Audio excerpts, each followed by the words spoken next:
आप पर सवारी आती है, आप पर सवारी आ रही है, पर फिर भी आपके घर में संकट हैं। आप उस संकट को क्यों नहीं काट पा रहे हैं, उस संकट को हटा क्यों नहीं पा रहे हैं, आप अपने घर को नेगेटिविटी से दूर, परेशानियों से दूर क्यों नहीं कर पा रहे हैं। देखिए, आज हम इसी विषय पर बात करेंगे कि आप, नकारात्मक शक्ति भी आपके घर में है और अच्छी शक्ति भी आपके घर में है, पॉजिटिव ऊर्जा भी है, पर आप उसका सही इस्तेमाल क्यों नहीं कर पा रहे हैं। आज मैं आपको कोशिश करूंगी कि अच्छे से समझ में आए। जय जय महाकाली, मेरे चैनल में आपका स्वागत है। मैं आशा करती हूँ आप सभी अच्छे होंगे, स्वस्थ होंगे। और अगर आपने अभी तक मेरे चैनल को लाइक और सब्सक्राइब नहीं किया है तो कृपा करके कर दीजिए, ताकि मैं माता काली के बारे में और अच्छी अच्छी जानकारियाँ आप तक पहुँचा सकूँ। अगर आपका कोई सवाल है, आपको वीडियो में कोई बात समझ में नहीं आती है, तो आप मुझे कमेंट करके बताइए, ताकि मैं उसका आंसर आपको दे सकूं, आपको अच्छे से समझा सकूं। तो जय माँ काली। आज का टॉपिक है कि आप पर सवारी आ रही है, फिर भी आप संकट नहीं काट पा रहे हैं।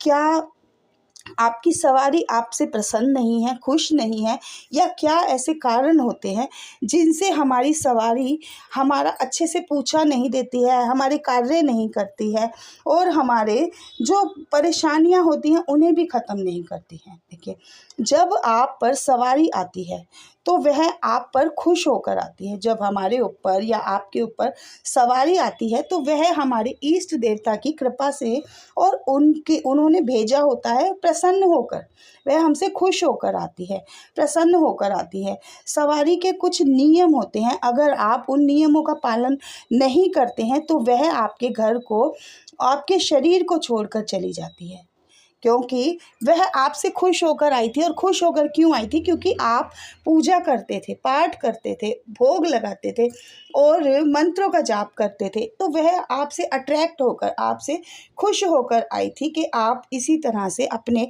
मंत्र का जाप करेंगे, पूजा करेंगे, पाठ करेंगे। तो और आप अगर ऐसा नहीं करते हैं, मान लीजिए आप को कोई सिद्धि प्राप्त हो गई है और आपने कोई गलत कार्य करना शुरू कर दिया, आपने झूठ बोलना शुरू कर दिया, या पैसे के लालच में आकर आपने कोई किसी का गलत काम करना शुरू कर दिया, तो वह सवारी जो है वह गुस्सा, नाराज़ हो जाती है और वह आपका शरीर छोड़ने लग जाती है। आपके बुलाने पर भी वह नहीं आती है, आपसे वह इतनी नाराज़ हो जाती है। क्योंकि देखिए, जैसे आपने देखा होगा कि आप अच्छे कार्य कर रहे हैं तो सवारी खुश है, क्योंकि वह अच्छे कार्यों के लिए आई है। और मान लीजिए किसी ने ये कहा कि मैं आपको इतना पैसा देता हूँ और आप कोई गलत कार्य कर देते हैं, तो वह सवारी रुष्ट हो जाती है। इसलिए ऐसी गलती आपको कभी भी नहीं करनी है। हमेशा सच का साथ देना है और अच्छे कार्य करना है। अगर आपके घर में घर के लोग आपकी सवारी का सम्मान नहीं करते हैं, देखिए, दूसरा ये बात है कि अगर आपके घर में आपके लोग, जो घर वाले हैं, घर के लोग हैं, वह आपकी सवारी का सम्मान नहीं करते हैं, आपके ऊपर सवारी आ रही है और वह उसे अपशब्द बोल रहे हैं। जैसे आपने देखा होगा कि लोग बोल देते हैं कि हाँ, हमें विश्वास नहीं होता, क्या ये सच में माता काली हैं या क्या।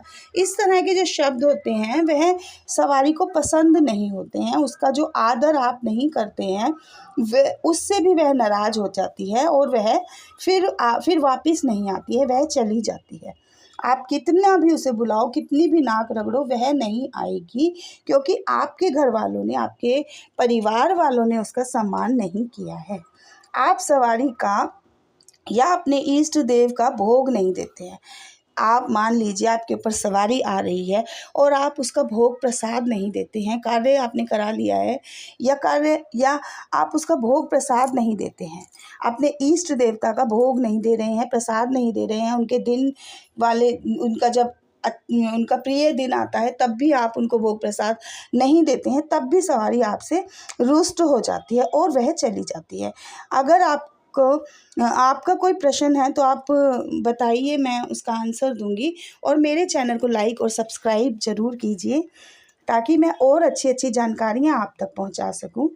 आपके जो इष्ट देव हैं उनके दिन पर, उनके विशेष दिन पर हवन करें, भोग लगाएं और उनसे बात करें, कोई भी गलत कार्य ना करें और आप उनसे डिमांडें ना करें कि मुझे ये दीजिए, मुझे वो दीजिए।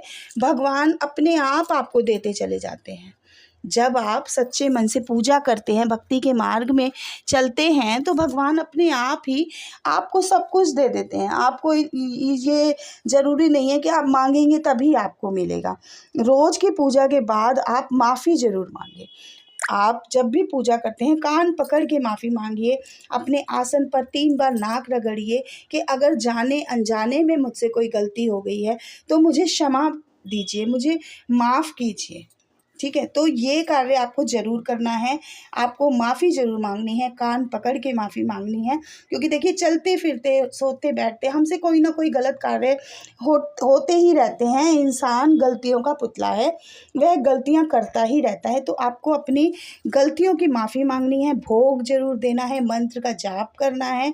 मंत्र की ऊर्जा तभी बढ़ेगी, तो इससे क्या होगा, आपका जो कार्य है वह बनने शुरू हो जाएंगे। आप जो जल आप पूजा में लेकर बैठते हैं, मुझसे ज़्यादातर सवाल पूछा जाता है कि जो जल रखा है उसका क्या करना है। देखिए, जल को अभिमंत्रित कीजिए, 3 फूंक मारिए उसमें, और अपने घर में, सारे घर में आप छिड़काव कीजिए, अंदर से बाहर उसमें छिड़काव कीजिए। कोई भी नेगेटिविटी आपके घर में नहीं रहेगी, और जो जल बचता है उसे आप पी जाइए।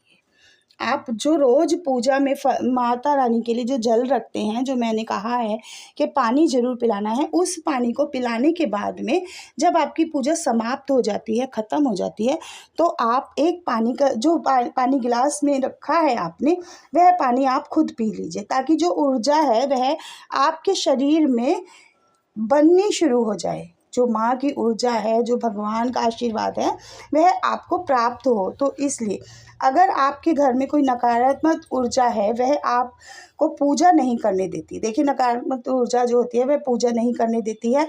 घर के सभी व्यक्ति जो है नास्तिक हो जाते हैं, पर फिर भी अगर आप पूजा करते हैं, अगर वह आपको रोक रही है और आप फिर भी पूजा करते हैं, तो आपकी पूजा स्वीकार होती है। भगवान आप पर सवारी भी आने लग जाती है। भगवान बहुत खुश होते हैं।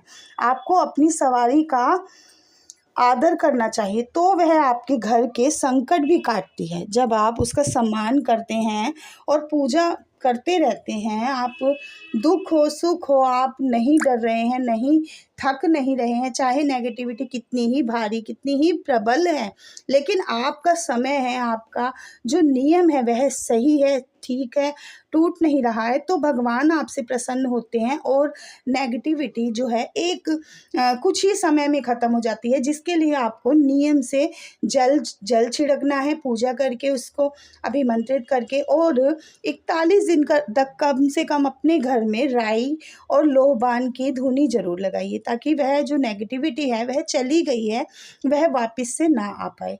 आप रेगुलर भी लगा सकते हैं। पहले आप 40 दिन लगाइए, 40 दिन लगाने के बाद में आप हफ्ते में 1 बारी कर दीजिए, हफ्ते में 2 बारी कर दीजिए, फिर वह कभी भी प्रवेश नहीं कर सकती है। तो ये कुछ कारण होते हैं जिनसे आपकी सवारी जो है आपसे नाराज़ हो जाती है, आपके संकट नहीं काट रही है। आप मंत्र का जाप निरंतर कीजिए, मानसिक कीजिए, और मंत्र की ऊर्जा बढ़ाने के लिए उसको भोग प्रसाद ज़रूर दीजिए। भोग प्रसाद मिलने से जो है आपका जो इष्ट देव है वह बहुत प्रसन्न होते हैं, और आपके पास एक सिद्धि नहीं, बहुत सारी सिद्धियां आने लग जाती हैं, आपसे अट्रैक्ट होने लग जाती हैं। इसलिए आपको उनका समय पर भोग प्रसाद देना है, और उनके जो विशेष दिन होते हैं उनका आदर सम्मान करते हुए अपने इष्ट देव के मंदिरों में भी ज़रूर आपको जाना है। मैं आशा करती हूँ आपको मेरी जानकारी अच्छी लगी।